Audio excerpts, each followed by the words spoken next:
76. Oppressive heat, no relief tomorrow. Sunshine, 97 both Tuesday and Wednesday.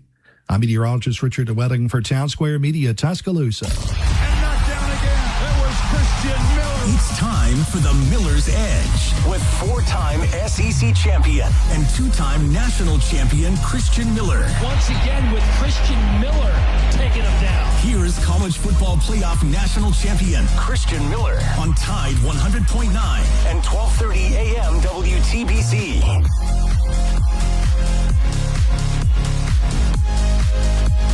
And welcome into this Monday edition of the Miller's Edge, Tide 100.9, 12:30 WTBC. Hope you guys are doing well. Hope you guys had a good weekend, and hope you guys are ready to dive into some good old football talk. The reason I'm saying football instead of just sports this time around as well. Chase, Norris, two gentlemen behind the glass. It looks like I wouldn't say the dog days of summer are officially over, but we've hit a milestone, guys, and it's an important milestone because for many people this is kind of the indicator that college football is kind of here. It's really not here because training camp still is about 10 or 11 days out. But this is a big milestone, and that milestone is SEC Media Days. It's officially here. Today is the first day. It's already gone underway. We've heard some clips already. Greg Sankey, I know Oklahoma has taken the podium. Brett Venables, John Mateer. We're not playing Oklahoma this year, but they are considered one of the top teams in the SEC. Matter of fact, I think a lot of people are somewhat kind of overlooking Oklahoma. I wouldn't say overlooking, guys, but I feel like when we're talking about these top teams, Georgia, Texas repeatedly come up, and rightfully so. But I think Oklahoma is a team that you probably could and should keep an eye on. Matter of fact, I just heard somebody down at SEC Media Days mention that they believe Oklahoma has the most talented roster in the league. All right, and we've been talking about Texas holding that crown, but seems like maybe, including myself, maybe. I mean, I think Oklahoma is definitely a good football team. I've mentioned that a couple of times, but maybe I'm even overlooking them some. But this is why SEC Media Days, or this whole week, guys, is so fun and exciting because we're getting to hear about other programs, right? We've talked so much about Alabama. I know other people cover other teams, but during the summer, it's a little quiet, right? I mean, even the people that are covering other teams, we're not hearing directly from the source. Right now, we get to hear from every head coach, right? Even the new head coaches, whether that's Lane Kiffin at LSU. I mean, the new coaches at Florida, Arkansas. I mean, it's just an exciting time. We get to really hear the latest going on with these programs, what's kind of been going on since spring, right? We haven't really heard from many since spring ball concluded, and now it's that time. In terms of a schedule, I'm sure you guys have a little bit of an idea, but Alabama will be taking the podium on Wednesday. Head coach Kalen DeBoer will be speaking, of course, followed by Bray Hubbard, Ryan Coleman-Williams, as well as Xavier Brown. Those are the three attendees representing the University of Alabama. We're excited about that. Now, we'll try to cover that the best we can. If it comes in live, I got to go back and remind myself the time that they do these interviews. Hopefully it's around either before or during our show so we can get them fresh, right here on the show. Listen to them. You guys know how we like to do.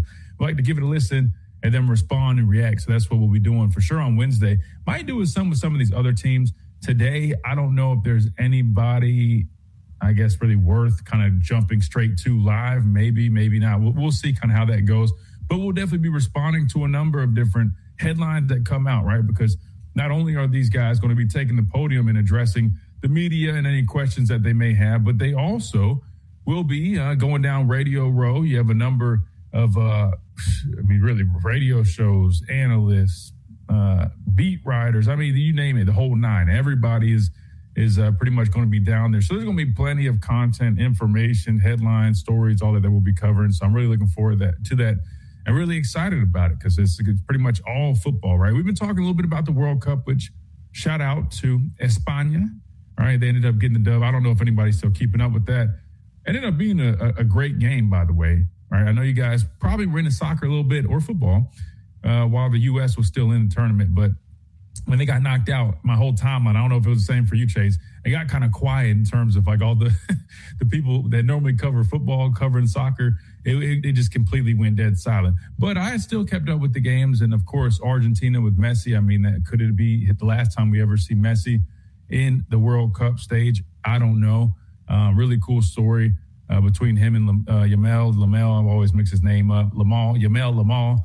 But the young 19-year-old, I think he's only 19, he ends up getting the dub alongside Spain over Argentina. Was a good game.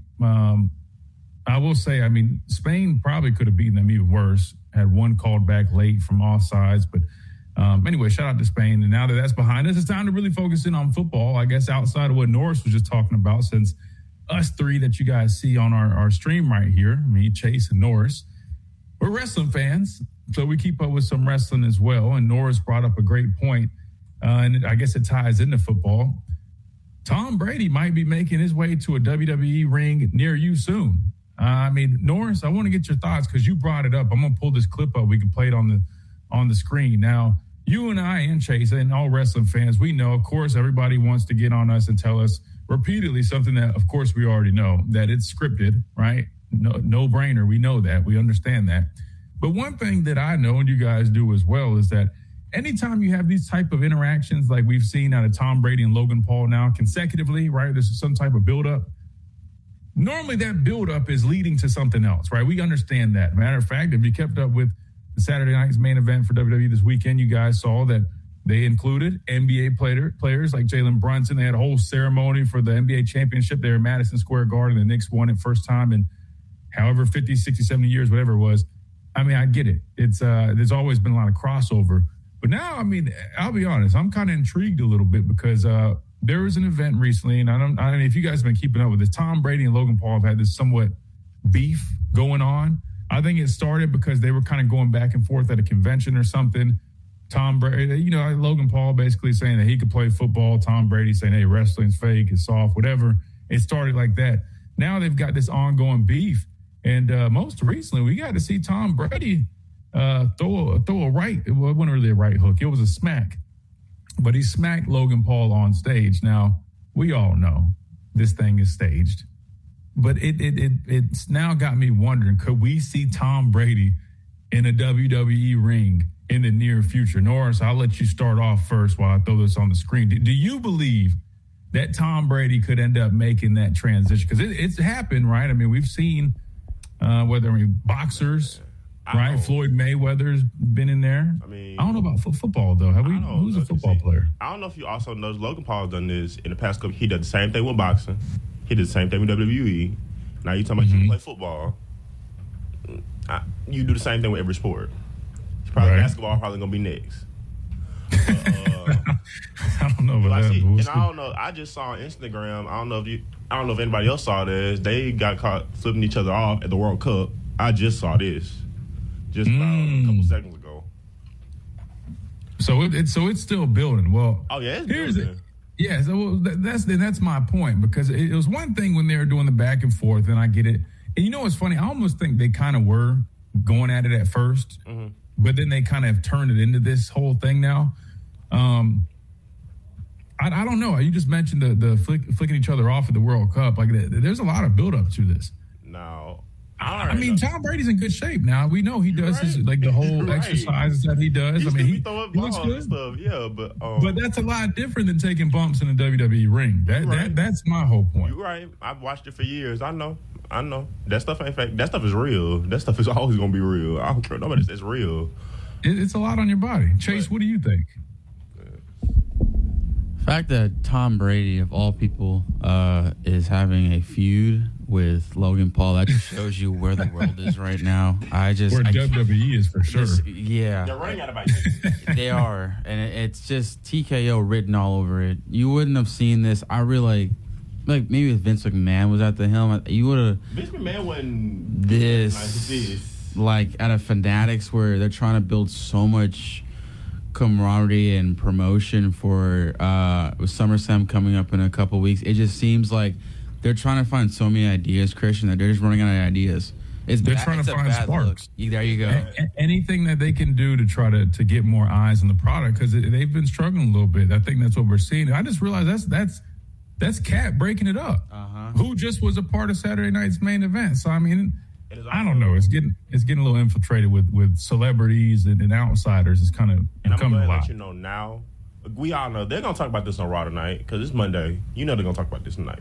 100%. No, it's definitely a storyline. Anyway, I know there's some of you guys that are wondering what the hell we're talking about when it comes to wrestling. We have a lot of listeners that watch wrestling, so I know you guys appreciate this conversation. I just wanted to get this out of the way real quick because we want to dive into a bunch of football topics, but I just couldn't help but not bring this up when Norris reminded me.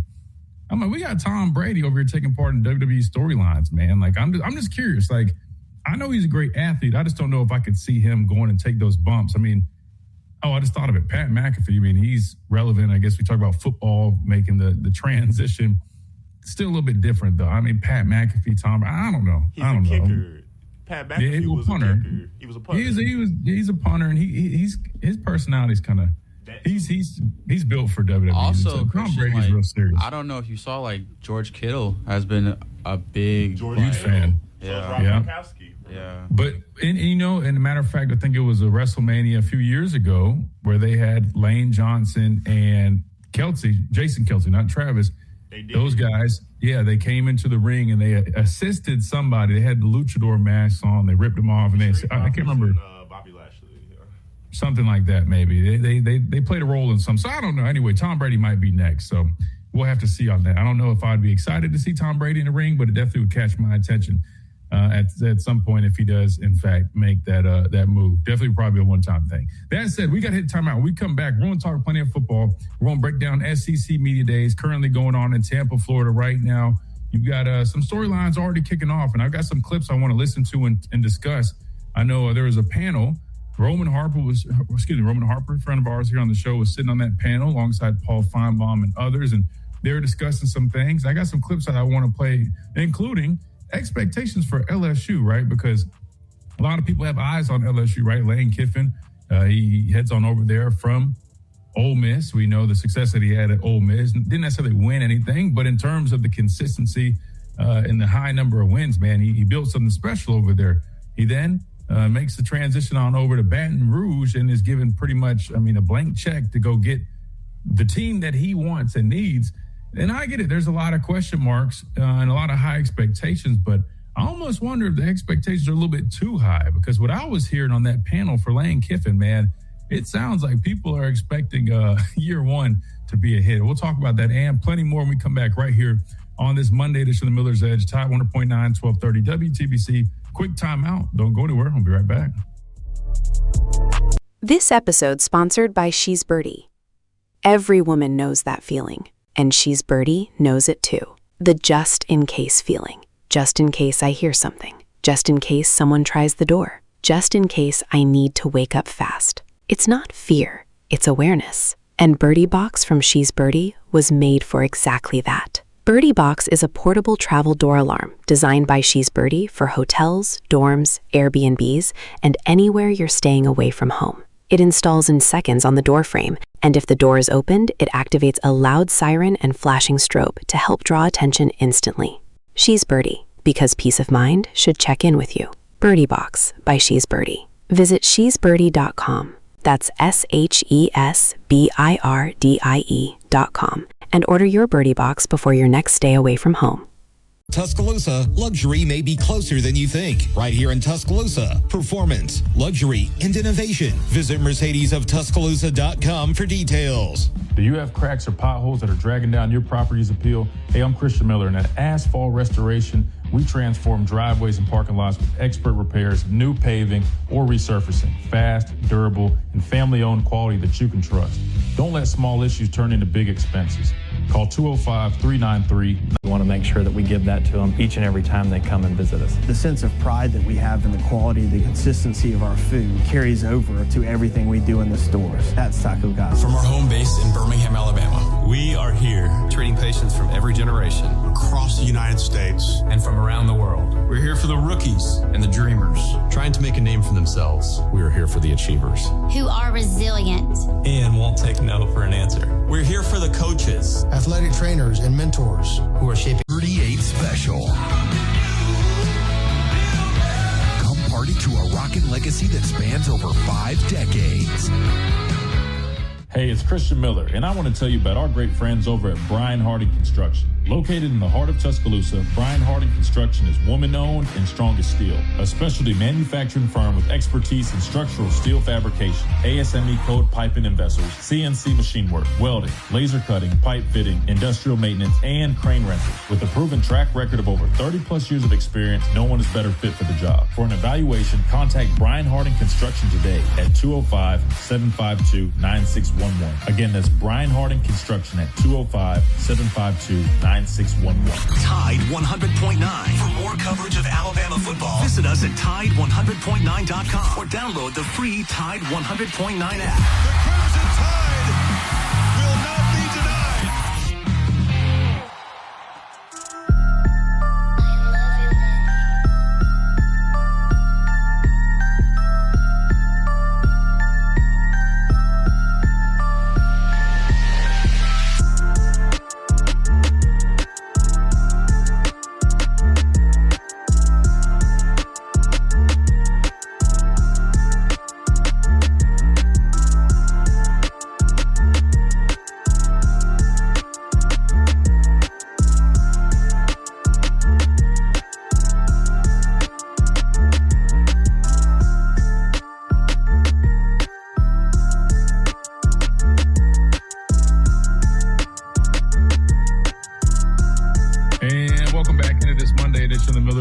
Tide 100.9, 1230.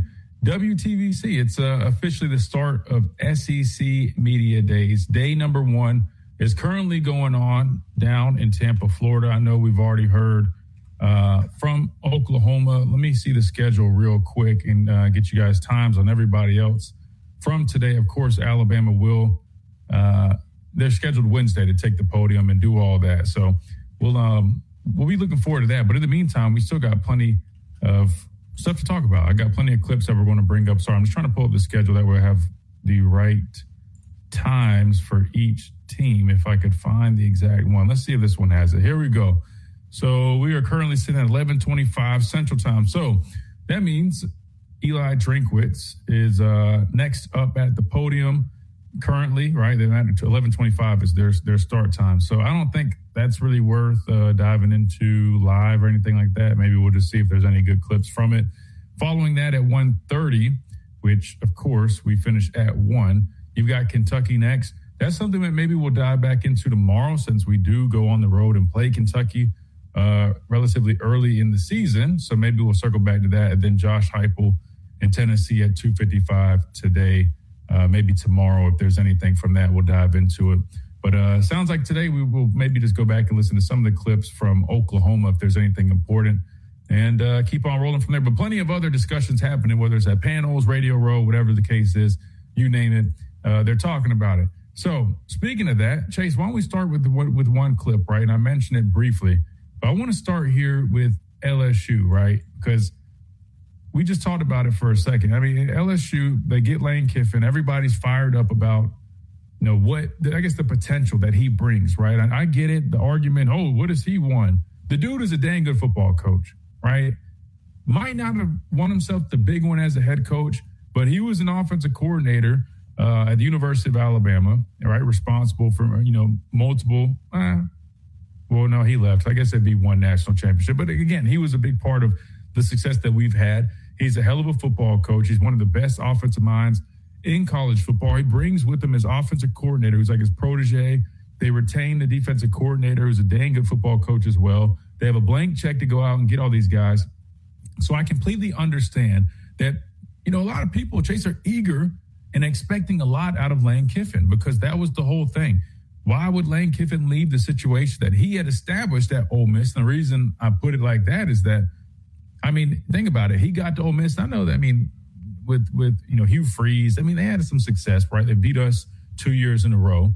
But he had really developed, a program that has some dang good football players. They had a lot of success. They consistently were winning 10 games a season.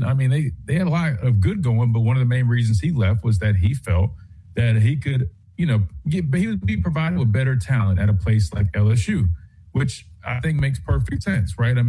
They're in a recruiting hotbed. Chase, you're from the area. I'm sure you understand this. They got all types of recruits in not only just in Louisiana surrounding. it's a hotbed, but especially within the state, they're not competing with anybody. Alabama has to compete with Auburn. Florida, and down in Florida, you got Florida State, Miami. And LSU, who is LSU competing with in the state for all that top talent? And then you add on to that, you've got pretty much a backing that's giving you a blank check to go get any player that you want or need. And so I understand that expectations are going to be very high. But we're still talking about year one. Now, Kalen DeBoer took over for an Alabama program that did lose a high number of players, right, when he first got here. And understandably, a lot of guys that committed thinking they'd be coached by Nick Saban. You got a new guy coming in here that they don't know much about. He comes from the Pac-12. You lose some guys, but he still had a pretty good situation. But I still feel like people were understanding and said, hey, year one is going to be year one. It's probably going to be a transition year.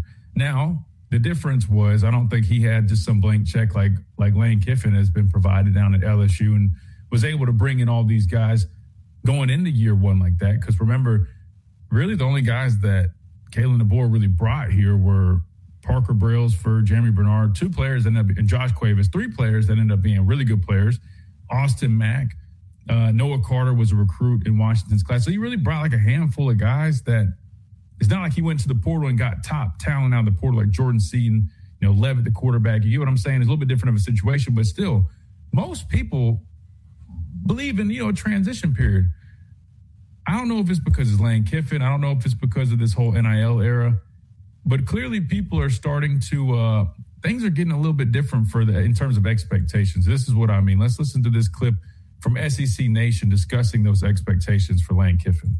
When you look at how this season is going to go, he's replacing a guy, a couple 10-win seasons. Brian Kelly, it did not just work out.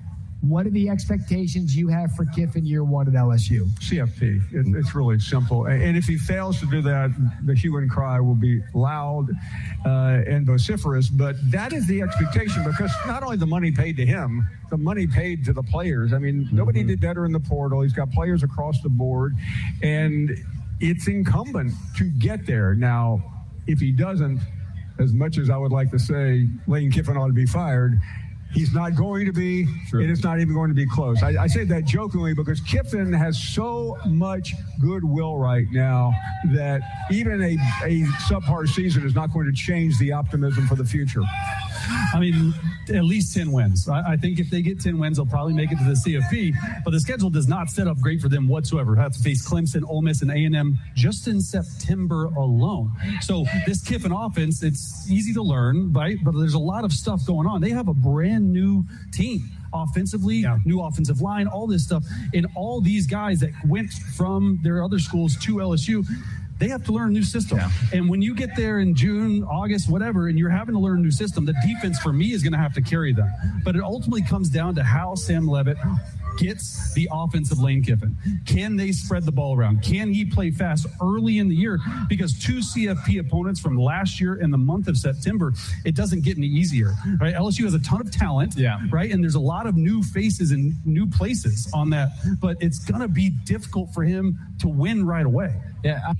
So I'll stop it there. I know there's a couple more comments on that, but I want to get y'all's opinion on this because, listen, I understand in this world with the transfer portal and NIL, I mean, you can pretty much build up your roster instantly nowadays, right? As long as if the money permits it, right? If you have the backing and the resources to do so. So without a doubt, it's clear that naturally expectations are going to be adjusted accordingly. When you look at Lane Kiffin and LSU in year one, I mean, they went over Jordan Seaton, Levitt. They bring in the edge rusher from Ole Miss.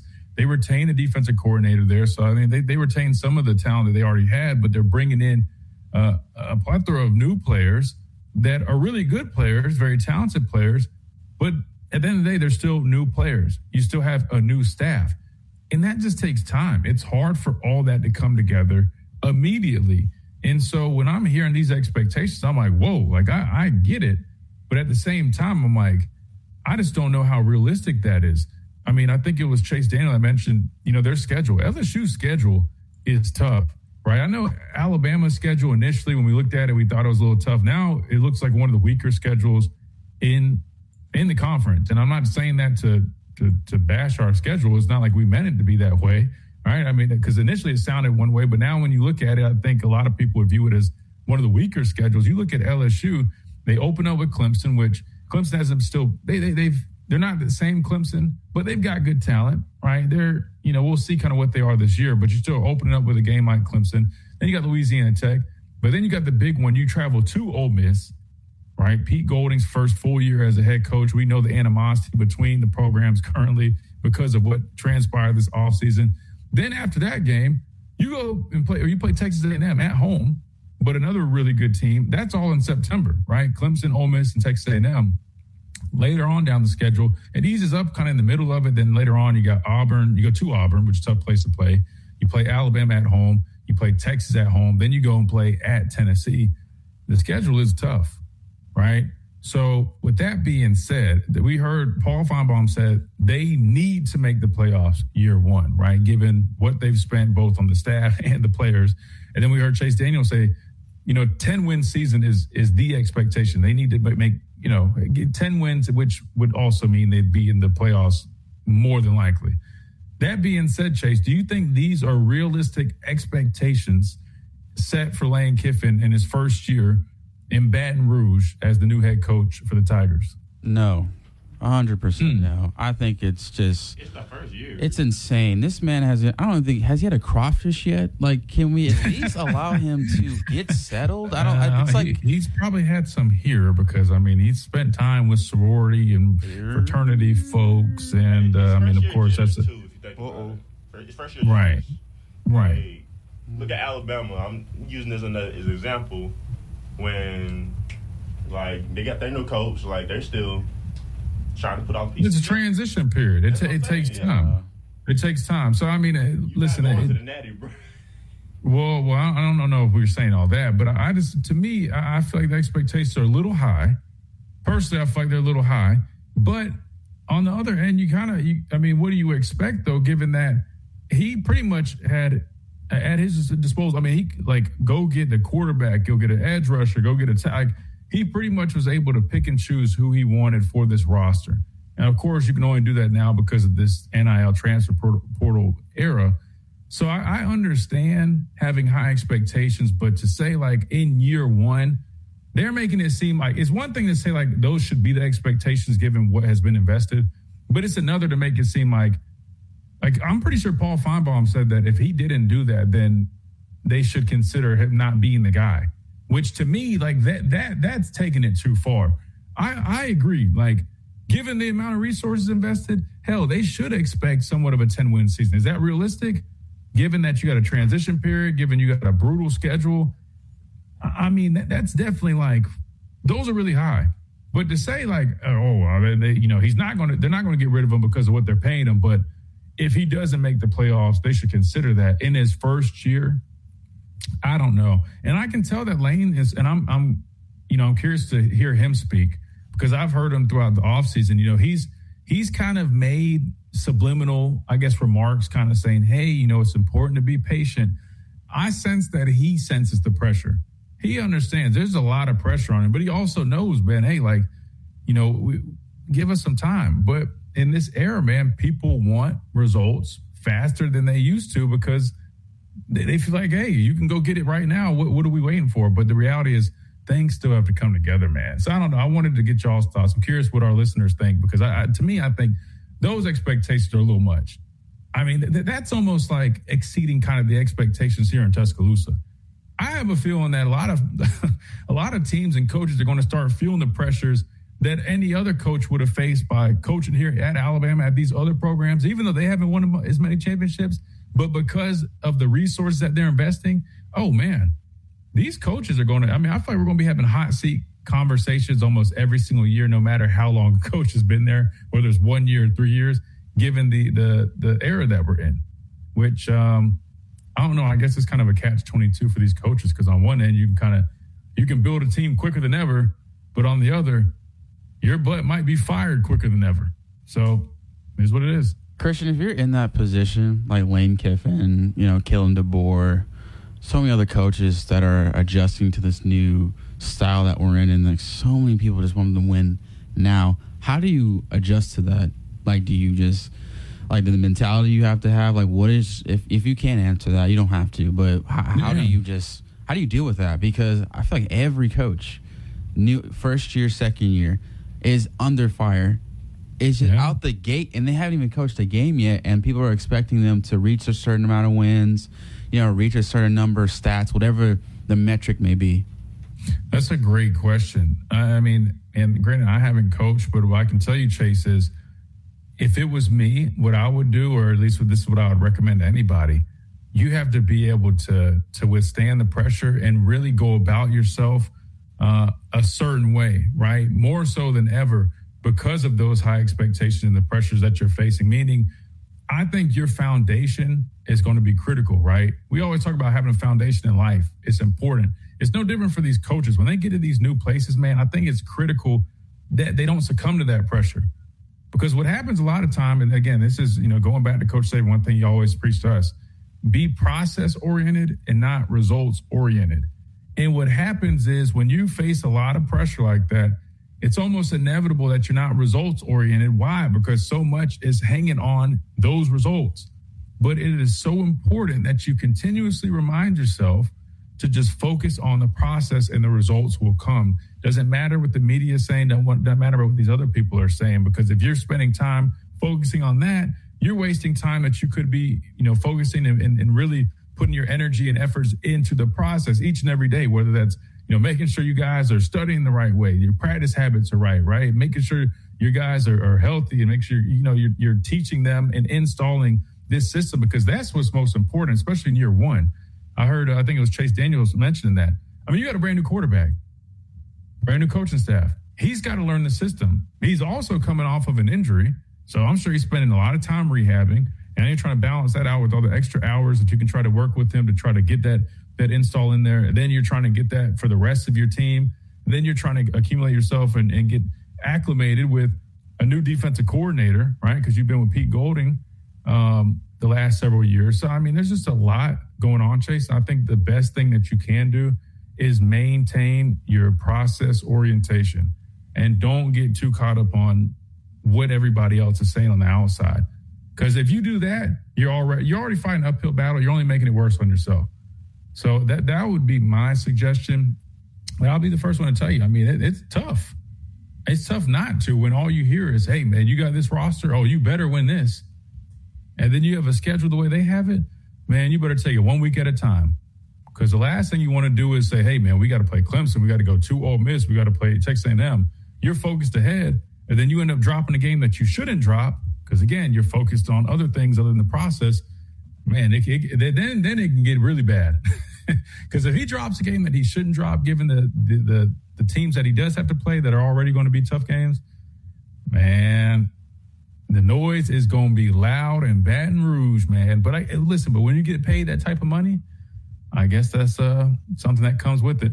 We got to hit a timeout. When we come back, we keep on rolling. We'll keep talking SEC Media Days. Number of clips coming out. We'll talk about it. Greg Sankey has spoken, had a number of comments. I know there's a conversation right now being had. We talked about this throughout the last few weeks, man. The Big Ten has kind of been dominant on the national championship stage. SEC has not had a team win it or even just play in the national championship game in 3 years. That's been a hot topic of conversation down at SEC Media Days. We'll talk about it, listen to some clips, and keep on rolling right here on this Monday edition of the Miller's Edge. Tide 100.9, 1230 WTBC. Quick timeout. We'll be right back.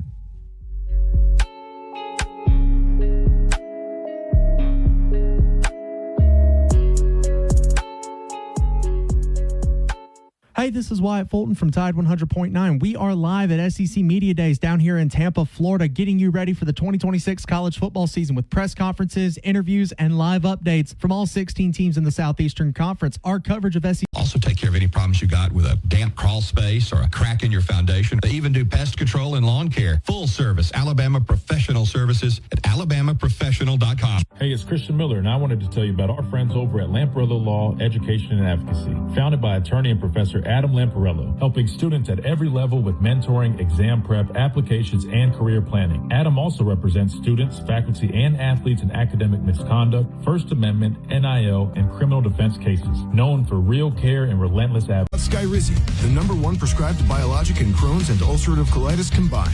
Learn more at skyrizi.com or 1-866-SKYRIZI.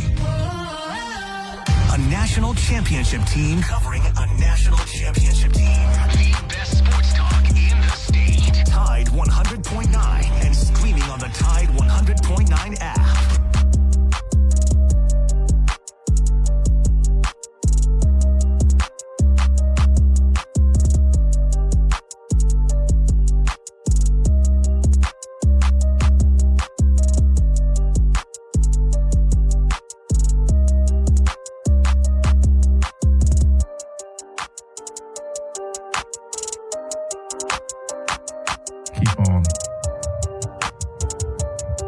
And welcome back into this Monday edition of the Miller's Edge, Tide 100.9, 1230 WTBC. Let's hear some of y'all's responses real quick. We're talking about Lane Kiffin, LSU, and expectations for his first year. That's been a topic of conversation down at Media Days. We got Arthur in the chat. Arthur, what's up, man? He says there's too many new parts at LSU. Next year is the year for them.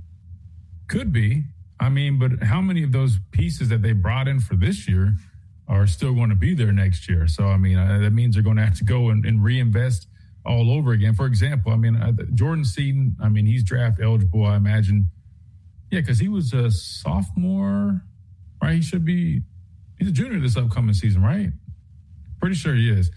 He would be gone. The edge rusher from Ole Miss, he's draft eligible. The quarterbacks draft. I mean, all the top talent they brought in will be draft eligible. So, I mean, I hear what you're saying, Arthur, but the way they went in on the portal this year, I do understand why the expectations are high, because it's like, hey, the guys we invested in aren't like long-term plays. I mean, these guys are like one-year rentals. So the method that they went with, the approach that they had is to make a run this year.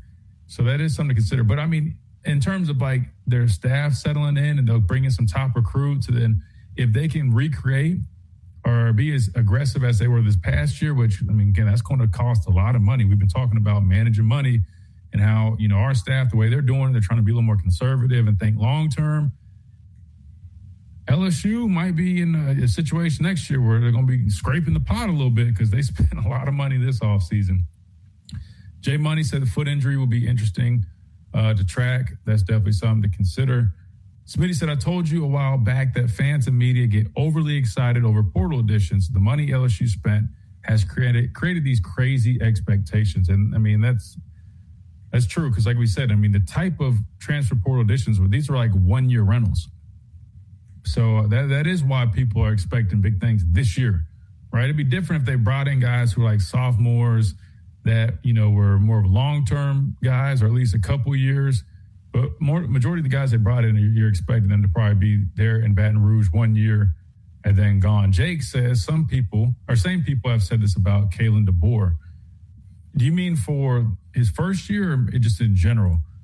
Jake also said unrealistic expectations take time for staff, players, strength training, everything has to be on the same page. And that's very true. You know, everything has to come together. And sometimes you got to remember, too, you can do your best during the hiring process, but this thing goes fast.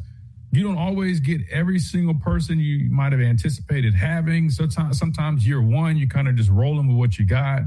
Then you go back to the drawing board in the next offseason and try to get some more pieces that you think are better fits. I mean, it's a little bit of trial and error at times, even when you try to be as calculated as possible. Money also says that's what scares me about DeBoer is that he's results driven. He doesn't care how he got there as long as he got there. It bothers me at times. I mean, I would rather ask him and get his answer personally. I mean, it's hard for I get what you're saying. Like when we hear people talk about, well, the success that we had, that is mentioned a little bit more than the process part of it. Again, Mike Johnson had mentioned this, I think on the next round, like a week or so ago, when he pretty much said just that. It felt like, you know, we've started now focusing more on the results and not as much on the process, which Does it feel like that? It does. Which, I mean, that was Coach Saban's whole thing. So, I mean, like, I don't know if he trademarked that or what or where he got it from, but that was his whole thing. So I expected it to be a little bit different, but it does kind of feel like that. But that's not to say they don't focus on the process, because I do hear them preach pretty often at practice, right? They'll say things like, I forgot what exactly it is, but it's basically like a form of be your best every day or getting better every single day type of deal. So, I mean, I do think that they do. They focus on their process. Could they sometimes do it a little bit more? I agree. I do think so. But I also am not doing the day-to-day with everybody in that building. So it's hard for me to really say definitively. I can just go off of kind of the sense that I kind of get from folks I talk to and just kind of when I am around folks. But yeah, I get what you're saying. Let's see. Let's say one more real quick from Matt. He says, our portal class was way underrated and fans are just traumatized from last year. Bama will be going to the Natty this year. Javen James is a sleeper. Our offensive line will be very good. We will be a complete team. Now, that's a lot in one chat message, which we appreciate the chat message. Let's start with the first part. Our portal class was underrated.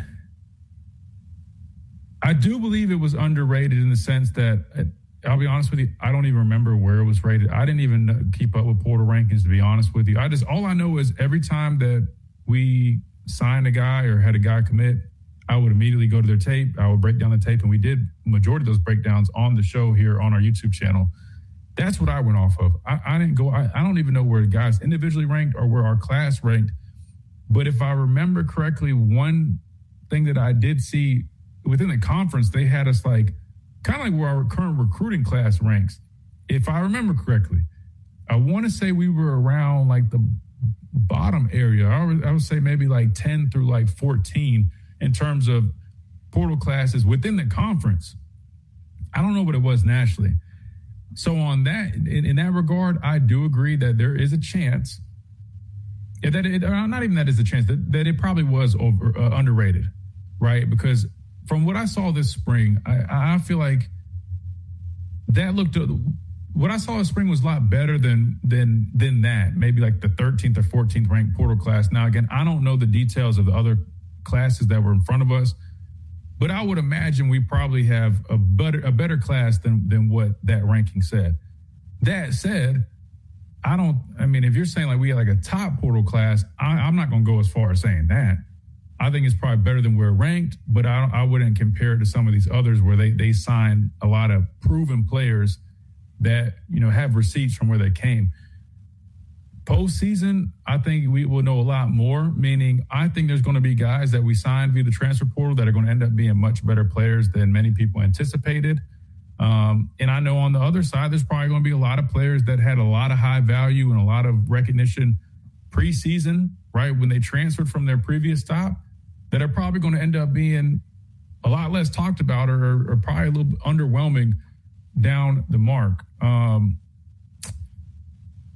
we're traumatized from last year. I don't know what you mean by traumatized from last year. You just mean like some of the poor performances? I mean, I don't think it's traumatized. I think when you do something, I wouldn't say regularly, but when it's not just a one-off and it starts feeling like there's consistency, I think it's fair to kind of to lean into that, or at least to recognize that. For example, I would argue that in the last two seasons since Kalen DeBoer has been here, we've lost at least one game that we shouldn't have lost. Whether that be we were just favored heavily, which, I hate the whole favored thing, but I'm just saying we were much better than the opposing team, and we played uncharacteristically, ended up losing the game. Whether that, year one, you had a couple. I get Vanderbilt was better, but you had the Vanderbilt game year one. You had the Oklahoma loss on the road. Their quarterback ran all over the place against us. Our quarterback, we just had very poor play that game, and we had just put ourselves in position, right, to, I guess, be on the verge of going to the SEC championship game. If you guys remember that whole, the way it worked out. We were supposed to, we fought our way back into the SEC championship picture just to go lay an egg against an Oklahoma team that was like a 500 team. and it was a bad loss. Even in the Michigan game, the bowl game, I mean, they were a shell of themselves, and we played bad. And then you look at last year, to start the season, we had a horrible performance. And then you had other performances, like the SEC championship game and then Indiana. So I don't think it's being traumatized. I think people just, they remember some of those moments that have now become almost, consistent. So that's there. Personally, I don't know if I see us going to the national championship this year. I think we have a team that, if we play our best ball, I think, our ceiling feels a little bit more like 10-2 in the regular season. And then you kind of see where you go from there. Maybe you get hot and you can win a couple playoff games. I just don't know if I see us with the youth that we have. We'll have a first-year starter at quarterback, an offensive line that is, very green. They're going to have growing pains. I mean, they can get better, and I expect them to get better. But in terms of, most teams that you see winning it all and that are still playing in December, January, they're more experienced teams. They're very physical teams. They're very, very well coached. I feel like this year, I don't know if I see us having all of those things for me to feel confident. Not saying it can't happen. And last but not least, Javen James is a sleeper. I think he's a good player. Definitely some technique things that he could work on. We broke down his tape. He's a big two-hand puncher. Wouldn't mind seeing him work some more independent hands. What happens with these two-hand punchers, they're strong. That's why they like to punch. But for somebody like me, I love when a guy's going to give me his hands like that because I'm consistently just swiping. I'm beating the hands, and it leads to him getting beat on the edge pretty frequently. And if you guys go back and watch, I broke his tape down. If you go watch against Missouri and a couple other games, they consistently were beating him off the edge, right? Because he's a two-hand puncher, right? He gives his hands up so much, and guys are just swiping the hands, turning the corner, and getting consistent pressure. So I think he's a good player, but personally, I can't say I view him as a huge upgrade. I mean, I think he's probably, your average SEC lineman that's got some inconsistencies to his game. And then last but not least, offensive line being very good. I don't know about very good. I think they'll be better than what people expect, but I think they still have a lot that they have to kind of get through, right? So, yeah, a really good point. I mean, there's a lot of good talking points we took away from that. But I appreciate the comment. That's really good stuff that we could break down. Let's do this, Chase, because I know we can either hit this, catch up, whatever you think is best, because I know we're due for something. Whatever you tell me to do, and we'll do it. But we got to hit a timeout. When we come back, we'll keep on rolling. We got plenty more to talk about and break down from SEC Media Days.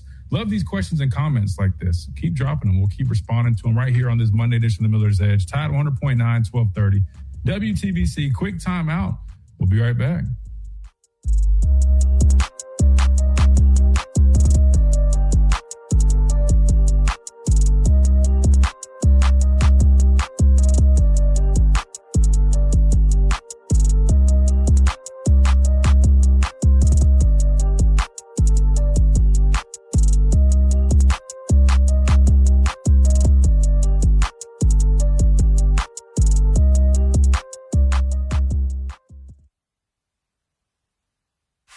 WTBC Tuscaloosa and W265CG Tuscaloosa, a Town Square media station. Tide 100.9 and streaming on the Tide 100.9 app. From the Fox Sports Studios in Los Angeles, here's Steve DeSager. The Boston Red Sox won their 13th straight game, 6-1 over Tampa Bay. Winning pitcher Sonny Gray is 12-1. The Yankees survived to split a doubleheader against the Dodgers after losing the opener in New York 8-2. The Yankees took the nightcap 2-1 on an eighth-inning solo homer by Jazz Chisholm. By the way, LA's Shohei Ohtani will miss his Wednesday pitching start in Philadelphia due to his knee injury. The White Sox are alone in first in the AL Central after winning 3-0 at Toronto. Cleveland was beaten at home by Paul Skeens and the Pirates 7-1. Baltimore won its seventh straight game 5-2 at Houston, and Milwaukee sent Miami to a sixth straight loss 3-1 on a 3-run homer bottom of the ninth. Spain took the World Cup final in overtime. Tuscaloosa's destination for iconic Jeeps. Drive a new 2026 Ram 1500 Bighorn Crew Cab 4x4 priced at $54,529. Hey, this is Wyatt Fulton from Tide 100.9. We are live down here in Tampa, Florida for SEC Media Media Days 2026, presented to you by Pearl River Resort and the Sportsbook at Golden Moon Casino. Tune in all week on Tide 100.9 for press conferences, updates, and interviews from all 16 teams across the Southeastern Conference as we get you ready for the 2026 college football season. Be sure to tune in all week on Tide 100.9 for coverage from 2026 SEC Media Days in Tampa, Florida, presented to you by the Sportsbook at Golden Moon Casino and Pearl River Resort. From our home base in Birmingham, Alabama, we are here treating patients from every generation across the United States and from around the world. We're here for the rookies and the dreamers. Trying to make a name for themselves. We are here for the achievers who are resilient and won't take no for an answer. We're here for the coaches, athletic trainers, and mentors who are shaping the next. Open to the public 9 a.m. to 5 p.m. Saturdays and Sundays. Single, family, and corporate memberships available. Located at 14931 Seedtown Road in Fosters, Alabama. Hey, it's Christian Miller, and I wanted to tell you about our friends over at Lamparello Law, Education and Advocacy. Founded by attorney and Professor Adam Lamparello, helping students at every level with mentoring, exam prep, applications, and career planning. Adam also represents students, faculty, and athletes in academic misconduct, First Amendment, NIL, and criminal defense cases. Known for real care and relentless advocacy. For guidance you can trust, call 201-317-5115 or visit lamparello-law.com. That's Lamparello Law, Education and Advocacy. Proud partners of the USA. What's next on the Deep South College Football Show with Wyatt Fulton? Coming up on the Monday edition of the Deep South College Football Show, we are live from Tampa, Florida for SEC Media Days 2026, where the Missouri Tigers, Oklahoma Sooners, Kentucky Wildcats, and Tennessee Volunteers, you're on deck as we get ready for the 2026 SEC College Football season right here on Tide 100.9 and 1230 AM WTBC, your home for Alabama Crimson Tide sports. The Deep South College Football Show. Weekday afternoons from 1 to 2 on the free Tide 100.9 app, Tide 100.9, and 1230 AM WTBC. What does it mean to advertise and do your marketing with Town Square Media Tuscaloosa? Melissa started her business in 2014. What would you say to someone considering Town Square Media Tuscaloosa? My experience with Town Square Media has been awesome, and I would definitely recommend it to anyone. I think that this is the first time in my marketing experience that I've been able to see my return on investment. I would definitely say in the past that has not been the case. In this, I like knowing that that's 100%. A lot of the marketing we've done has been radio. You guys have so much more to offer than that, whether it's, websites, from targeted marketing to radio. You are kind of a one-stop shop, and it makes doing marketing so much easier. So I would definitely recommend it. For more info on marketing with Town Square Media Tuscaloosa, call 205-345-7200 or click on Advertise with Us on our website. From our home base in Birmingham, Alabama, we are here treating patients from every generation across the United States and from around the world. We're here for the rookies and the dreamers. Trying to make a name for themselves. We are here for the achievers who are resilient and won't take no for an answer. We're here for the coaches, athletic trainers, and mentors who are shaping the next generation of legends. We are here for you. Aggressively pursuing victory over injury. Learn more at andrewsportsmedicine.com. It's time for the Miller's Edge with four-time SEC champion and two-time national champion Christian Miller. Once again with Christian Miller taking him down. Here is college football playoff national champion Christian Miller on Tide 100.9 and 1230 AM WTBC.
edition of the Miller's Edge, Tide 100.9, 1230 WTBC. A lot of good football conversations going on right now, guys and girls, because we have plenty of men and women that tune into the show. But we're talking SEC Media Days. Day number 1 is officially taking place. LSU is currently speaking to, or not LSU, I'm sorry, Missouri. We've been talking so much about LSU. Missouri, Coach Drinkwitz and his 3 players currently speaking at the podium. If there's anything big that comes from that, we'll talk about it right now. I don't think it's worth trying to go there live, Chase. I don't think this. Now, if it was Georgia or LSU or somebody that we're playing and it's an opponent that we, we're really looking forward to that one, we'll consider doing that. But today you got Missouri, Kentucky at 1:30, then Tennessee at 2:55. We'll circle back to Tennessee maybe tomorrow. But other than that, we'll keep on rolling with some of these other topics and keep hitting y'all's chats. Again, we always encourage you guys to join us on our streams, any of them, at the Miller's Edge on YouTube. We always encourage you to hang out with us there. That's where our chat is the most active. You can, get in on the conversations right there. We'll read them live on air. You guys can conversate amongst each other, conversate. Anyway, X at the Miller's Edge, Tide 100.9's Facebook page as well. All right, let's get to another clip. This one is kind of just talking about the state of the SEC, right? Something we've talked a little bit about. The Big Ten has now won the last 3 national championships. Not only that, the SEC has not had a single team in the national championship game in those last 3 years. This was a topic with the panel from SEC Nation. Let's hear what they had to say on if the SEC can have a return to, I'm not going to say relevancy, because clearly we're a very relevant conference, but a lot of people are arguing that the Big Ten is kind of overtaking the SEC. Let's hear what the panelists have to say. Some of the headlines coming into the season, Paul, those are some of them. But for you, as we embark on kickoff, 6-7 weeks away, what is the biggest headline coming into the SEC from your perspective? As much oxygen as Lane Kiffin took out of every single talk show host in America, the biggest story for me. Dang, I mean, he might really have beef with Lane Kiffin. He might have some beef for real with Lane Kiffin, man. I don't know, Paul. I don't know, man. There might be some real beef right there. Can the SEC, I can't believe I'm saying this, end this long drought in the national championship game? They've missed the last 3 years. They have not won. The Big Ten has won. And for somebody who is considered an SEC lover, this has been tough, having the Big Ten rub our nose in it. And I think it's about time we change the direction and rub their nose in it at the end of the season. There we go. I just want to point this out for our radio listeners that can't see the screen. So this is an interesting stat right here. It says the longest drought in the conference since 99 through 2002, which I didn't realize that, man. That's an interesting stat. There we go. I mean, Matt, it only took us 5 minutes to already talk about the national championship in the SEC. So that is what it's all about. I would like to see, is there a team that's actually good enough who's going to show me that they're ready to make a national championship run? You have Texas playing Ohio State early. You have LSU, Ole Miss.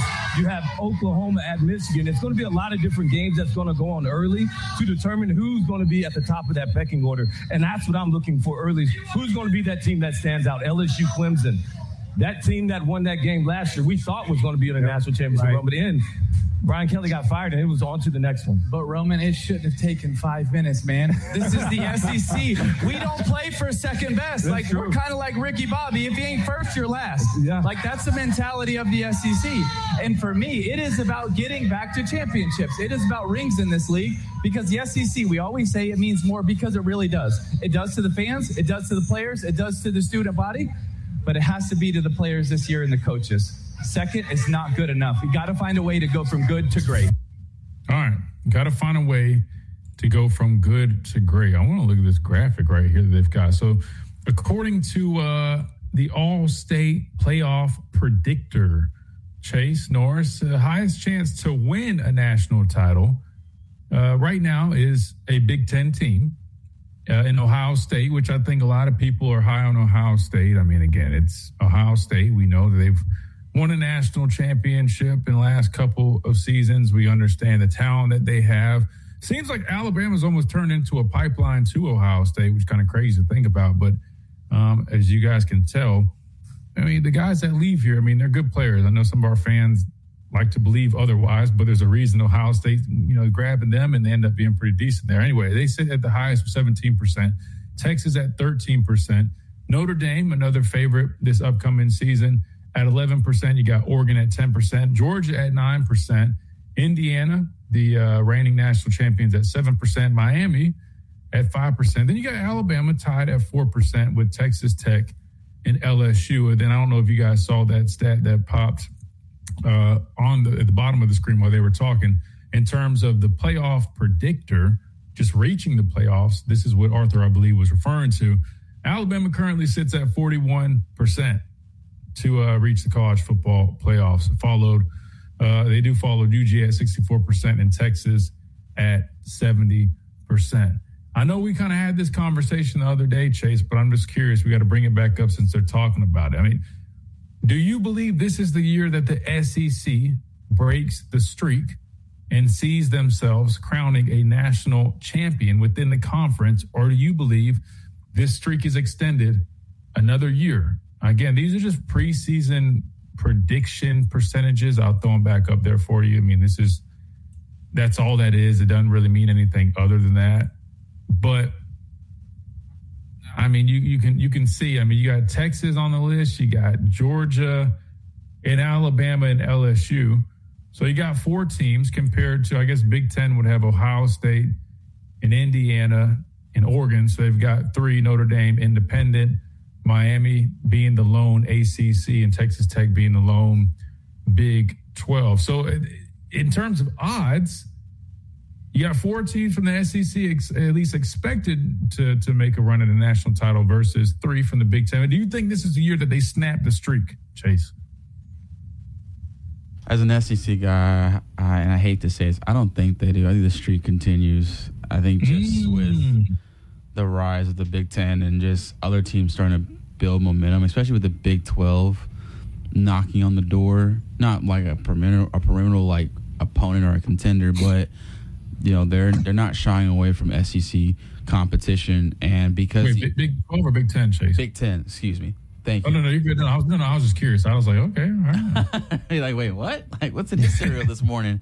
But no, I just feel like the SEC, they're there, but because the Big Ten has been the calling for the past few years, you know, with Texas being at 13%, I get it. You know, they have a lot of high talent.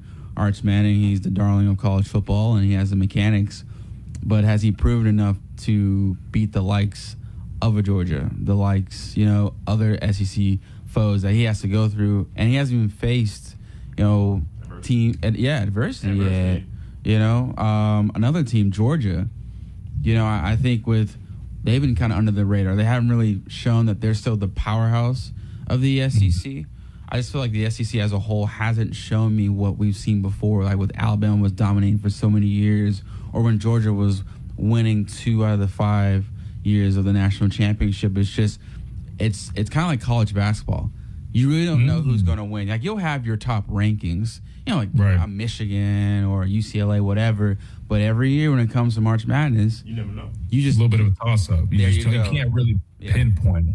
No, you're 100% right. That's a great point. I mean, the days of the SEC dominance, again, let's just call a spade. They're over, right? Because there's just so much more parity. I mean, we're looking at this. I mean, Notre Dame, I mean, they've got a team, dude. They got a squad. And then even look at the way that they're recruiting.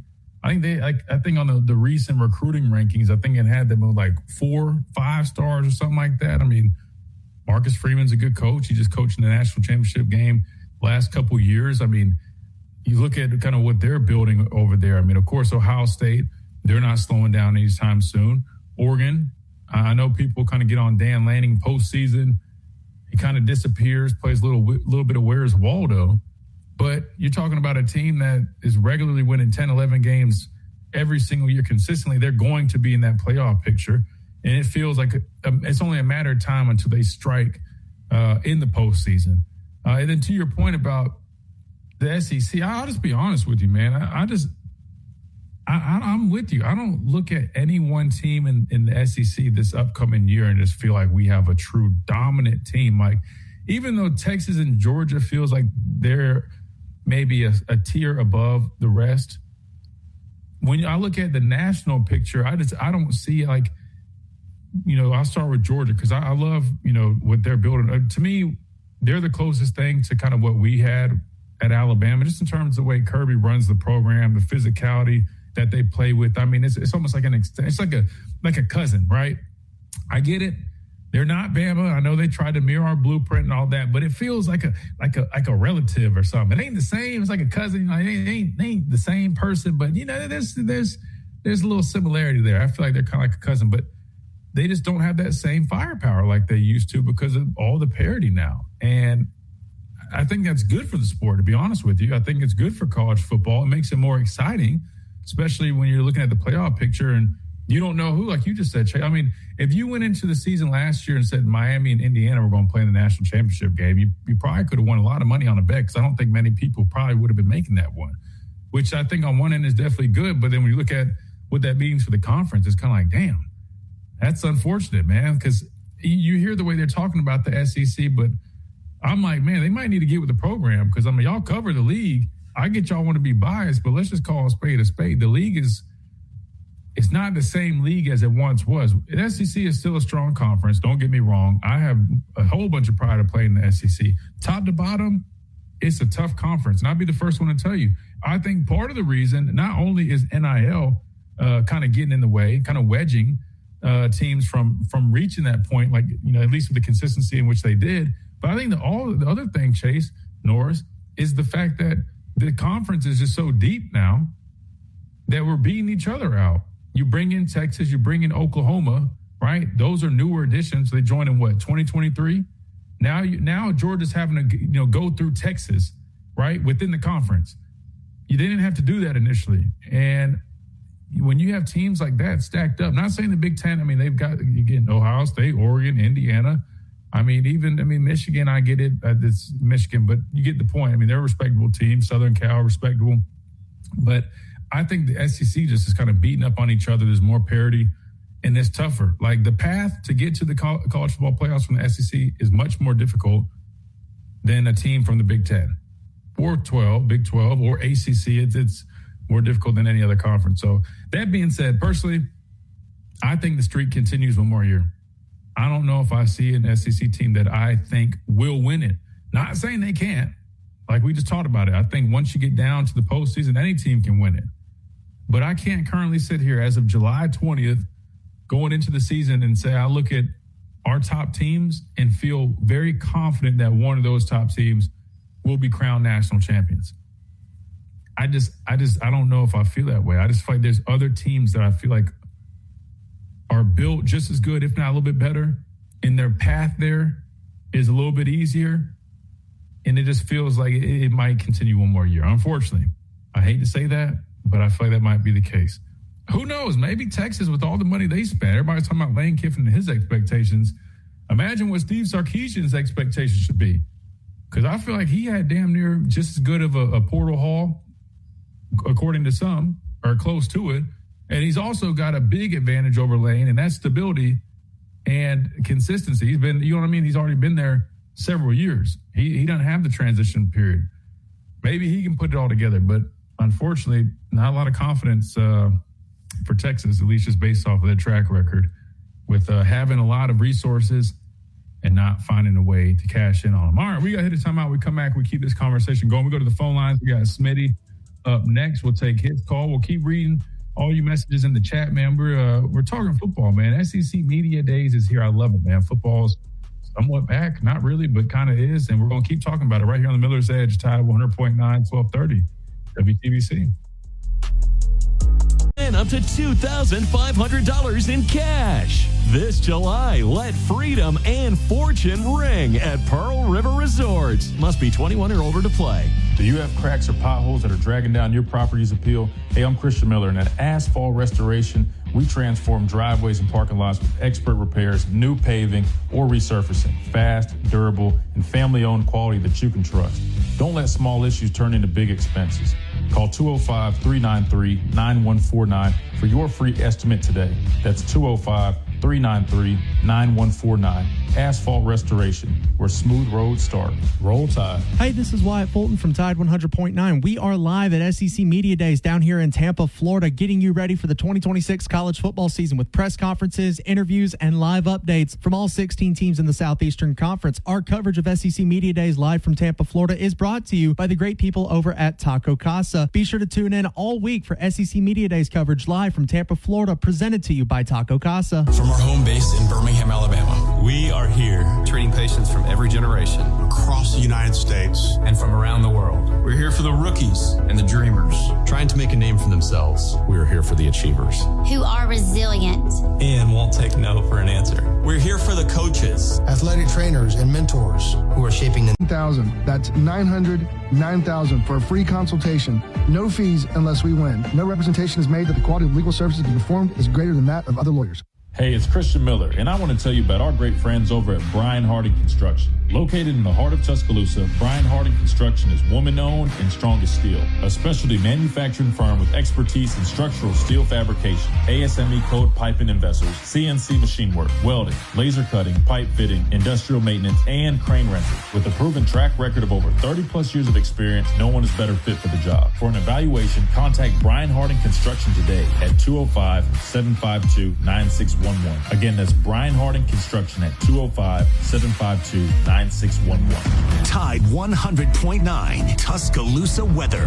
Here's your Tuscaloosa and West Alabama forecast. We're going to stay dangerously hot here through midweek. Not much in the way of any effects from Bertha. All that moisture will stay down closer to the Gulf Coast. Sunny, hot here today, 96. Heat index values around 107. A slight chance of storms this afternoon and this evening. Partly cloudy, muggy tonight, 76. Oppressive heat, no relief tomorrow. Sunshine, 97 both Tuesday and Wednesday. I'm meteorologist Richard DeWetting for Town Square Media, Tuscaloosa. It's 94 degrees in Tuscaloosa. Roll Tide. The best sports talk, period. Your home for Alabama sports. Tide 100.9 and streaming on the Tide 100.9 app.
SEC Media Day edition, day one, currently going on. Football pretty much back here, and we're talking all about it. 205-342-9904 is the number. We got Smitty on the phone line. Smitty, welcome in. How's it going, Christian? Oh, it's going well, brother. I can't complain. How's everything, man? Good. I apologize to Miss Lisa. Hey, I'm in Alabama right now. If there's a family and I'm cheating on my diet because I can't get this type of food in Phoenix because I try to get a catfish. Hey, man. Hey, forgive me. Hey, the flesh is weak when I go down south, all right, when it comes to food. All I got to say is that... What are you eating on? And I'll see if we'll let it slide. It better be some. If you're going to cheat on your diet, it better be worth it. So what is this meal got on it? Well, when I connected in Charlotte, I had to try those bow rounds for the first time. Those are good. Wait. Bow rounds? I'm not making this up when I say this. Growing up, there was a Bojangles right next to like where I lived, and right next to where my mom used to work, and it was like at a school, and I used to always be there. I used to eat bow rounds. I don't know what they had in those bow rounds, But I was addicted to bowl rounds, man. So I used to not every day because that's not healthy, but about as much as possible, bowl rounds and some bowberry biscuits, right? The blueberry biscuits with the icing on the top. If you guys haven't tried Bojangles, I don't know what you're waiting on, man. Just for those two things alone, it is, Bojangles is top 5 easily because of those two things alone. Yeah, I had some catfish today, yesterday, some green stuff like that. So, hey, forgive me, I have sinned. But here's the thing, right? When people talk about ranking these teams preseason, you cannot factor in last season because you have to look at these teams are different. But also, you got to look at the schedule last year compared to what they're going to have this year. Some teams, like the SEC, going to have a good benefit. Like Texas A&M benefited from a schedule. Ole Miss did as well. Cause I remember this. I was saying this, so everybody's hyping up A&M, and I bet on Miami to beat them because they only played one top 8 SEC team, and Texas smoked them. You may have a schedule. Look, sorry, Digger, but Texas avoids Georgia, and I don't think there's a team on the planet Earth who's happy about avoiding the team like Texas is happy avoiding Georgia. But I had to throw that in there. But you know what I'm saying? Sometimes you got to look at schedules from last year to this year also, because A&M is playing some tougher teams this year, and they lost a lot in the offensive line. So, and they, like you said, like with LSU, here's the thing people don't understand. The portal is free agency. And you still got to come in and learn this system and come in together and come together as a team. Because we've seen over the years, I remember the Eagles, I think it might have been almost 20 years ago now, they had the dream team, but they had all those free agents, and they flamed out, and Chip Kelly got fired, And the same with portal rankings. How are they supposed to rank all these players in such a short time? Because y'all know who won the portal, had the highest rated portal class last year? It was LSU, and Brian Kelly is doing TV right now. I'm just saying, and I do think that Lane Kiffin has too much pressure on him. But this is what comes when you spend a lot of money. Because when you spend a lot of money, not just on the players, but his buyout, his staff's buyout of Ole Miss, and giving him a new contract and a new staff. They're spending and paying Brian Kelly's buyout. That's a ton of money they're spending. When you spend that kind of money, you ain't trying to hear 3 years from now, 2 years. It's unrealistic, but it is what it is, if you get what I'm saying. Because I think he should get some time, but the money they're spending, they're not going to give him time. Yeah. And that's really probably what's driving the expectation so high is that, there's really... there's plenty of excuses, I guess. You're talking about built-in excuses from transition years, but when you have the ability to go get the talent that they've gotten, people are expecting you to be able to put that together. I don't know, man. That just doesn't feel organic, especially with football. Like maybe basketball a little bit might be a little bit easier. There's less guys, but there's so many more pieces involved with football. I just feel like I don't know. I don't know if I see that. Man, I don't know. Yeah. We'll have to see on that. Yeah, and that's why I tell people, like, one, you should just worry about making the playoffs and let the chips fall where they may. That's how I look at things. But, like, with, like, the Big Ten stuff, here's the thing. It ain't NIL. It's immediate eligibility when you transfer multiple times.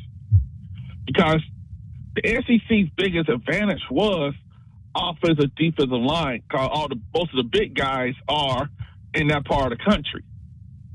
Like the state of California has a lot of skilled players, but they don't have the amount of big guys as they do in the South. And I just think that, like, with immediate eligibility, we can transfer 3 times, have immediate eligibility every time. That does affect them. That does affect things. And it's not just the money, because I don't believe somebody got offered $1 million in Georgia and Ohio State came in with $5 million. But playing time actually comes into play. But at the same time, the one thing people miss about Indiana, those guys were together for some years. And they also evaluated well in the portal. Because I bet none of their portal class is number 1, 2, or 3. Because let's be real about this, Christian. Those receivers, I remember those receivers. Omar Cooper was the first round of this past draft. Elijah Surratt went in the draft. I think it's 3 or 4. the kid Becker going to be a first-round pick. None of those guys are worth the flip of recruiting star rating-wise. And I think Cooper and Surratt were like transfer guys that brought in James Madison don't want to talk about them. You got to evaluate talent as well and evaluate the fit on your team. Just throwing money out here because we need a left tackle. We got to get the best one. I'm not talking about Seaton. I'm just speaking in general here. Mm-hmm. Okay, but how does he fit this case?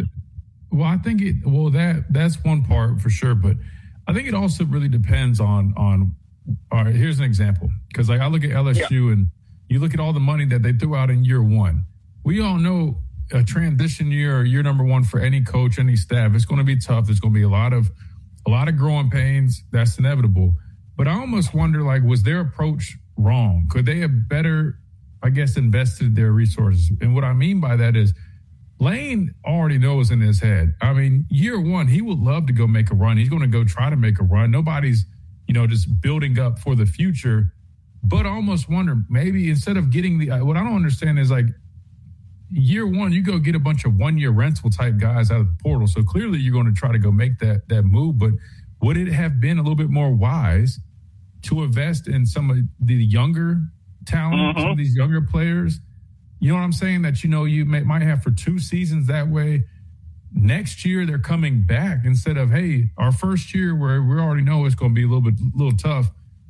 We're going to try to, you know what I'm saying? I just wonder if that could have been an approach. But I guess, Signetti took him 2 years. But see, like you mentioned, the guys he brought in, I feel like those were guys that he brought from JMU. They had a couple years of eligibility, and they had time to kind of settle and really get, I guess, acclimated with their new spot, some of the new coaches, the new league, and all that stuff. I mean, I don't know. That's, in my opinion, that might have been the better long-term solution than kind of spending as much money as they did on this specific year, knowing it's year one. But I guess if we learn anything from Indiana, I think anything can happen. And that means that a new year one coach probably could win in year one. It's not impossible, definitely just tough. Smitty, let me ask you this real quick. Do you believe that the drought will end this season? Do you think we will see an SEC team crowned national champion at the end of the 2026 season? No. And to be honest with you, Christian, I don't care about the rest of the SEC because no one cares. No one cares about Alabama when we lose. They crack all kind of jokes. So don't come at me with, see this. Screw y'all. And I'll say this real quick before I run. But it's for the conference. I don't care about them. I care about Alabama. But what about so you don't mind? Like I'm just saying, people are kind of building up the jokes right now in the SEC, and they're coming at everybody in the conference, basically saying, y'all's days are over. The SEC now are frauds. They haven't had a single team in the championship in 3 years. You don't even want somebody from the conference. You're saying if it's not Alabama, you don't care who wins it. Unless I got money on that team. Because I tell you this, Alabama carried the SEC by 15 plus years. Let's keep it a buck. But I'll say this far run. One advantage the Big Ten has over the SEC is they have better coaching staffs. A lot of they got outside the box thinkers and coaches. Like Ohio State got, what's his name, from the Patriots. Matt Patricia, the coach there. He not even recruiting. He just come up with a scheme. Signetty staffed in together. And I hate, and I'm not talking about Alabama, I'm speaking of general SEC. I hate when someone hires an assistant. Well, he knows the South. He knows the SEC. Guys, you can learn culture. I've lived overseas and I was in the military. You can learn culture. You can learn how things go. And I just think that you may have to think a little more outside the box with assistant hires. It's not matter. You just got to know the South. You can learn that. But you need someone who could coach, who could teach. And I think that maybe scour every patch of grass, turn over every rock to find that guy. And he may have to be an unconventional guy. But at the end of the day, all that matters if you win. But I know you got to run. No, go ahead, Christian. I was going to say this. You're fine. I was going to mention, what worries me is Ryan Grubb's that kind of type. He's a football coach. He doesn't really recruit a whole bunch. I'm not saying he doesn't do it. Okay. I told you that last year when your daddy was hollering about Grub, and I told you guys he ain't it because I live out west and I watch Seahawks games. Those fans, I went to a sports bar, they were dog cussing Ryan Grubb in that sports bar. I'm like, oh no, stick with Sheridan, but go ahead. No, I'm just saying he's not known to be this big recruiter. Again, I mean, he does it because it's part of the job. But I mean, if you ask anybody, they'll tell you. I mean, that's not really. So what kind of worries me is we kind of are taking that approach somewhat. I mean, the best case scenario is you got the best of both worlds, right? You got guys. Yep. Like for example, I'm sure Hartline is a good example. We know Hartline can coach his ass off, but if I had to guess, he's probably a dang good recruiter because he's finding ways to get all these top receivers. And I always say success recruits itself, but you got to like the coach. I feel like he's a great example of kind of being good at both. Kind of like Lane Kiffin. I feel like Lane Kiffin does a nice job on both fronts. Anyway, I hear what you're saying. I hear what you're saying, but like I said, we've kind of had that approach here a little bit with this new staff, and I don't know. I'm still kind of waiting. But it's the thing. If you don't win, folks think you're an idiot. And I say this, thanks for taking my call. Like, I love the assistant offensive line hire because we need some more offensive linemen who look like they should be acknowledging our tribal chief. We need some of those guys. But you have a good one, good brother. Yes, sir. You too, Smitty. Oh, man, that's good stuff. Good stuff. We got to hit a timeout. When we come back, we keep on rolling. 205-342-9904. If anybody else wants to jump in on the conversation, we got plenty more storylines coming out of SEC Media Days. Again, day number 1 is currently going on. You got Missouri currently talking up next. You got Kentucky, then Tennessee. We'll be off air for that. But any tidbits from today's Media Days, we'll bring it up tomorrow. And, of course, we'll cover it tomorrow as well for the teams that are on the podium and so forth. And Alabama takes place Wednesday. And we'll cover that all the way through as well. But first, we got to take a time out here. We come back, we keep on rolling right here on the Miller's Edge, Tide 100.9, 1230, WTBC.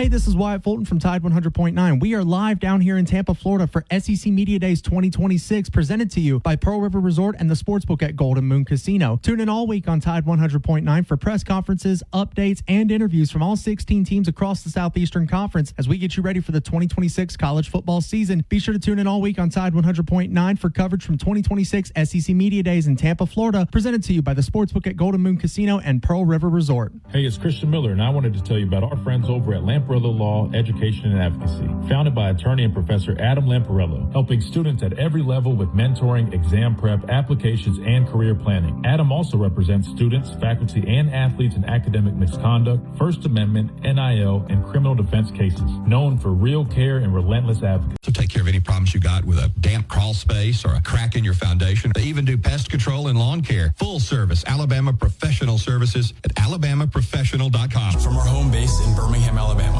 we are here treating patients from every generation across the United States and from around the world. We're here for the rookies and the dreamers trying to make a name for themselves. We are here for the achievers who are resilient and won't take no for an answer. We're here for the coaches, athletic trainers, and mentors who are shaping the next generation of legends. We are here for you, aggressively pursuing victory over injury. Learn more at andrewsportsmedicine.com. What does it mean to advertise and do your marketing with Town Square Media Tuscaloosa? Melissa started her business in 2014. What would you say to someone considering Town Square Media Tuscaloosa? My experience with Town Square Media has been awesome, and I would definitely recommend it to anyone. I think that this is the first time in my marketing experience that I've been able to see my return on investment. I would definitely say in the past that has not been the case. In this, I like knowing that that's 100%. A lot of the marketing we've done has been radio. You guys have so much more to offer than that, whether it's, websites, from targeted marketing to radio. You are kind of a one-stop shop, and it makes doing marketing so much easier. So I would definitely recommend it. For more Stop by on Skyland Boulevard. Mercedes-Benz of Tuscaloosa. For those who know the difference. Mercedes-of-Tuscaloosa.com. Mercedes-of-Tuscaloosa.com. Where the season never ends. This is your home of Alabama sports. Tide 100.9 and streaming on the Tide 100.9 app.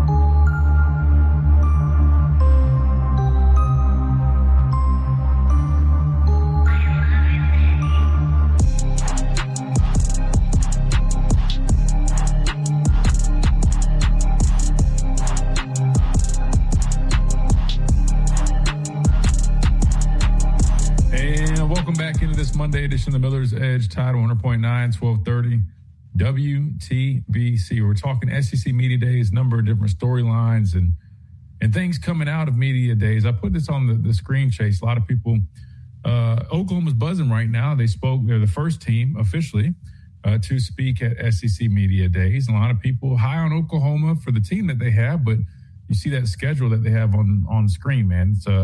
It's pretty tough. Chase, if you had to predict Oklahoma's schedule, man, what would you go with?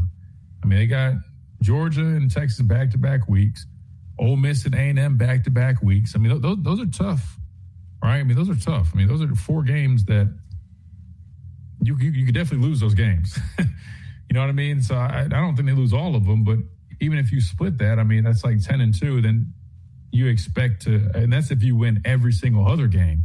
You know, you don't have any hiccups. Personally, I would say, I mean, 9-3, 10-2, I think is possible. I think they're a good team. Probably similar to what you saw out of them last year. I can't remember exactly. They were 10-2 last year, I think. They beat us on the road. I think they'll be better than last year. They did not. Their running game was bad last year. Didn't really have one.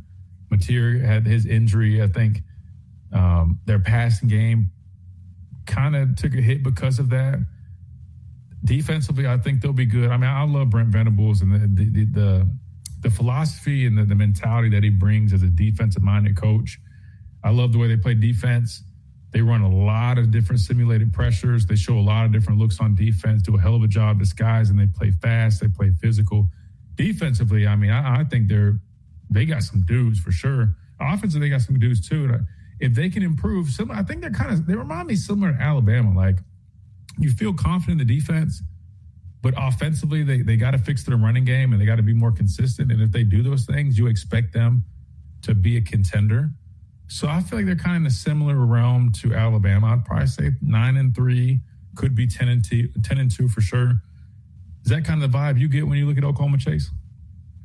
Yeah, I get that too, Christian. I think the one game, besides Georgia and Texas, I just feel like the last one I think it's going to be an upset. I think Mississippi State. I think a lot of teams are kind of underestimating State based off of the past history of just they're not winning much. But I feel like Jeff Levy understands winning, and he came from OU kind of ironically. So he understands their culture, their program, what they like, they don't like, and what they're building in Starkville. I think it's just something different. They're just so used to just kind of making it and just barely making it by. But I'm going to give my Bulldogs some hype in this one, and I'm circling October 24th as an upset for sure. But, yeah, I'm going with 9-3. And you're right, last year was just not the year for OU. For a team that beat Bama in their own turf and just to lose in the college football playoff, just the way they did, and the injury to Mateer and no running game, and the way Venables, his philosophy is just hard-nosed football. You just didn't see that last year, and you see a difference this year. But, yeah, I just feel like 9-3 is definitely where I'm capping them as a projection. I think a lot of people are kind of leaning 9-3 because of the schedule. But, again, I mean, I think if they improve on some of that stuff, especially offensively, I think they could pull off 10-2 and end up being a playoff team. I mean, Mateer spoke, and he spoke a lot about the leadership. And, a matter of fact, here he is at the podium doing just that at SEC Media Days. John, what is your leadership style? If somebody does well, what might you say? And then if somebody has an issue, how would you respond? Yeah, that's a good question. I think I've definitely raised my intensity on the, but we need to be better. I need to be better. And for that to happen, we all need to be better. Or for the team to be better, we need to be better. And so when the mental errors come around, it's you kind of, you let them hear it a little bit. But there's a fine line, and I think I'm only able to do that because when they succeed, I try to, do my best and give them their praise because they all deserve it, because there's a lot of guys doing a lot of good things. And then I hate to, you can't get onto somebody if you don't have a relationship with them. So you have to establish that first. So the whole winter, the whole spring, you're not just snapping on people, because then they won't respect you. So you need the respect, and then you can go back and forth, and you got, you talk to them. I never want to just get on somebody to get on them, because some people do it. It's like it's a reflection of themselves, and that's never the goal. It's always about the team, and we need to be better. And so that's what I try to do. And appreciate courtesy to the next round. Appreciate them. They posted that. That's where we just got that clip of John Mateer speaking on his leadership style and kind of how he goes about it, which great answer from him, Chase, right? It's important to have those relationships with guys before you're getting on guys and really jumping them. You got to get to know each other first. And thought that was cool. But anyway, I think he ends up having a better year. Granted, he stays healthy, that they fix their running game. I think they're a team to look out for. I really do. So we got to hit a timeout. When we come back, we wrap things up on this Monday edition again.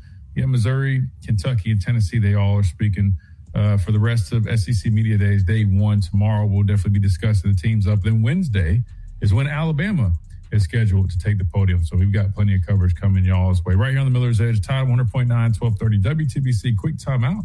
We'll be right back.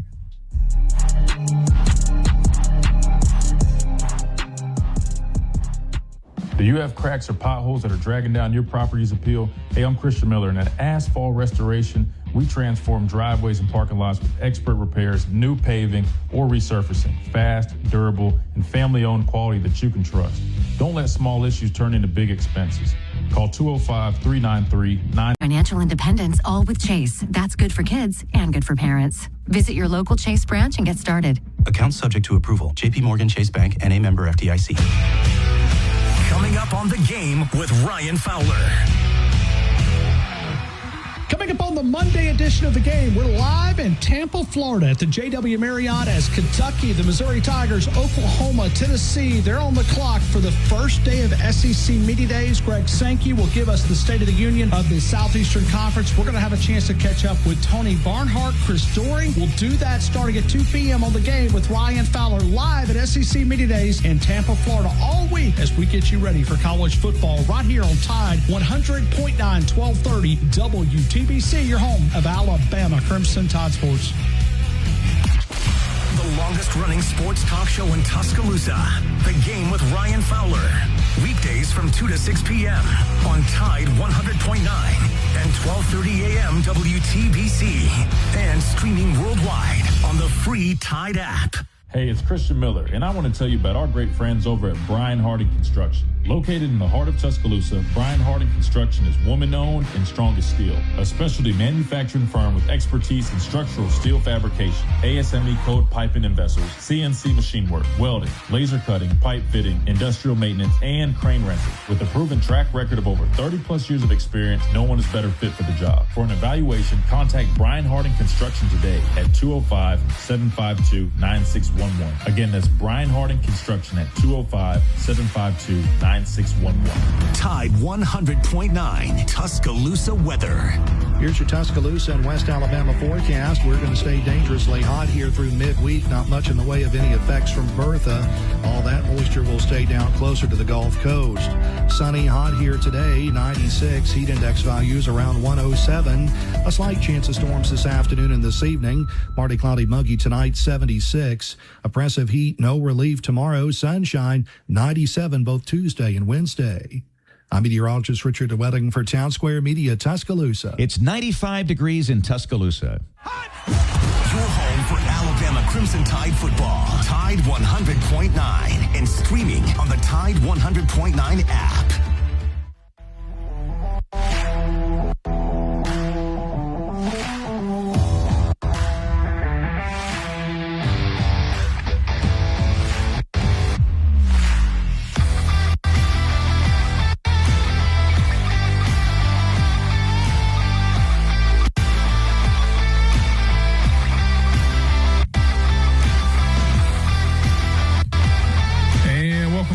Monday edition of the Miller's Edge, Tide 100.9, 1230 WTBC. We got a couple minutes left, so just a couple things I want to hit on. Again, day 1 of SEC Media Days going on currently right now.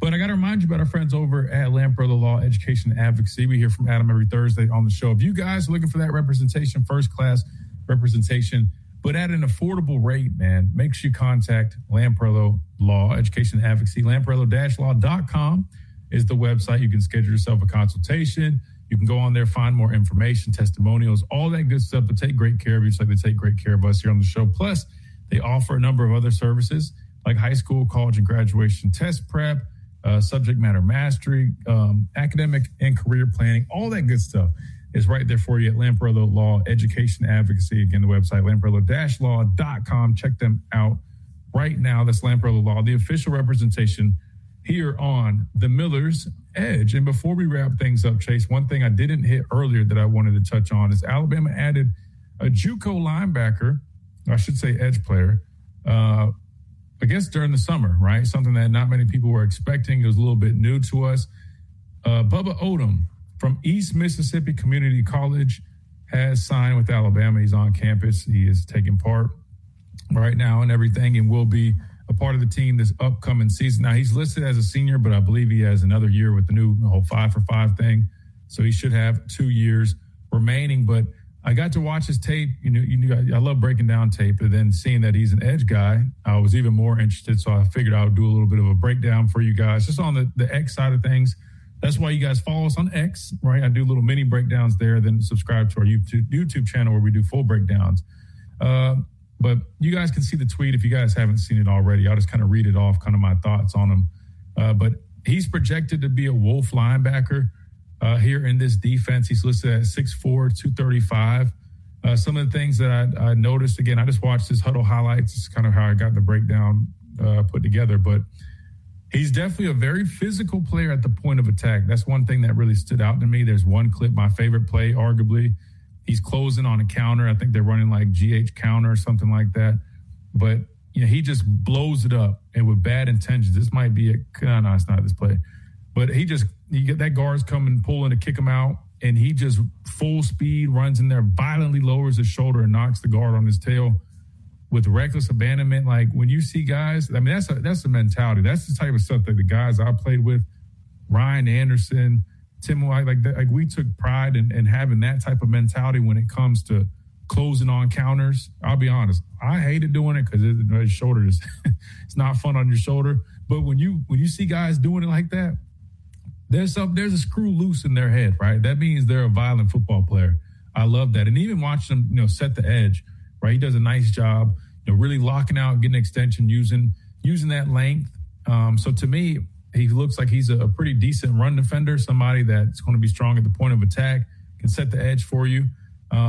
Couple of notes that I also noticed, though, that probably be on I hate saying negatives, but things that could be a little bit better. He seems a little limited in his flexibility. He looks a little stiff, a little heavy-footed. As a matter of fact, that last clip, you kind of can tell. So I don't see him as being like a big, threat off the edge necessarily. But the good news is, with some of that limited explosiveness, he makes up for it with really nice hand usage. You'll see him in his pass rush, right? He does a really nice job using his hands, which I love. I feel like that's something our guys need to be better at, is hand usage. I saw Jarrett Johnson. I think he's on staff. Hopefully he can help them out with that. Clearly, he's got the experience. And then playing with a little bit better pad level and leverage, I think would help. But just my expectation for Bubba Odom, the new linebacker, I think he's a depth piece at Wolf. I know some people were saying, like, well, you don't bring a JUCO in just to sit. This day and age is different. You need bodies. So I don't expect him being like a big-time contributor, honestly. Even though he's an older player, you just sometimes need bodies. And I think he's a guy that provides good depth. Like Lisa had mentioned, it could definitely be a special teams asset. An early down guy, say you're trying to get Yanze and some of those pass rushers, some rest. Here's a guy that you can bring in if he's a good edge setter, can be physical on early downs. Put him in there for a couple snaps, let Yanze get a breather, get his legs underneath him, put him back in there ready to roll, right? I mean, so I do like the pickup. He's got some good qualities to him. Again, not the most explosive athlete, but he does a lot of good stuff well. And I love the fact that he looks like a physical, violent football player. Never want to turn that down. We love that. So that being said, we're going to get out of here. on this Monday edition. We'll be back for a Tuesday edition, continuing covering SEC Media Days right here on the Miller's Edge, Tide 100.9, 1230. WTBC, hope you guys have a great rest of y'all's day, and we look forward to seeing you guys tomorrow.